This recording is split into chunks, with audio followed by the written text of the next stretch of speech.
대선 후보들의 공약을 검증하는 순서, 오늘은 외교 안보 공약입니다. 후보들 모두 한미 동맹을 중심으로 실리적인 외교를 하겠다고 하는데 정작 구체적인 청사진은 내놓지 못하고 있다는 분석입니다. 김경진 기자가 짚어봤습니다. 트럼프 행정부 출범과 미중 경쟁의 격화, 북핵 고도화의 북러 밀착까지 한반도 안보 문제는 쉽게 풀 수 없는 고차 방정식이 됐습니다. 이재명 후보는 국익 중심의 실용 외교를 해법으로 제시합니다. 미국은 물론 중국, 러시아와의 관계도 중요하다는 입장이고 한미 방위비 분담금 재협상엔 반대합니다. 한미 동맹 중요하죠. 한미일 안보 협력해야지요. 그렇다고 해서 다른 나라들하고 그렇게 원수 살 일 없지 않습니까?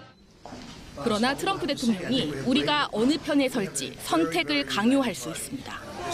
김문수 후보는 한미 동맹을 통한 대북 억제력을 강조합니다. 전략자산 상시 주둔 등을 위해서라면 방위비 분담금도 올릴 수 있다는 입장입니다. 핵 잠재력 확보와 전술핵 재배치도 주장합니다. 괌에 배치를 하되 이 괌에 배치된 미국의 전술핵은 북한을 향한 것이라는 것을 한미 양국이 천명할 필요가 있습니다. 그러나 핵 잠재력 확보는 그동안 미국이 강경하게 반대해온 사안입니다. 이준석 후보는 안보부총리 신설, 한미일 협력을 강조했습니다. 권영국 후보는 한반도 평화 프로세스 재가동을 내세우고 있습니다. 이번 대선의 특징은 과거에 비해 외교안보 공약의 비중이 크게 줄었다는 겁니다. 공약도 대부분 과거 정부 정책을 계승하는 데 그쳤습니다.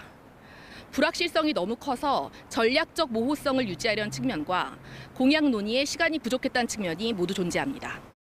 한미 동맹을 어떤 방식으로 강화할지 이런 블루프린트, 청사진이 없이 이 정부를 운영해 가야 하는 그런 문제점을 가지고 있습니다. 또 협중 정서와 같은 이념적 양극화가 후보들의 운신의 폭을 좁혔다는 분석도 나옵니다.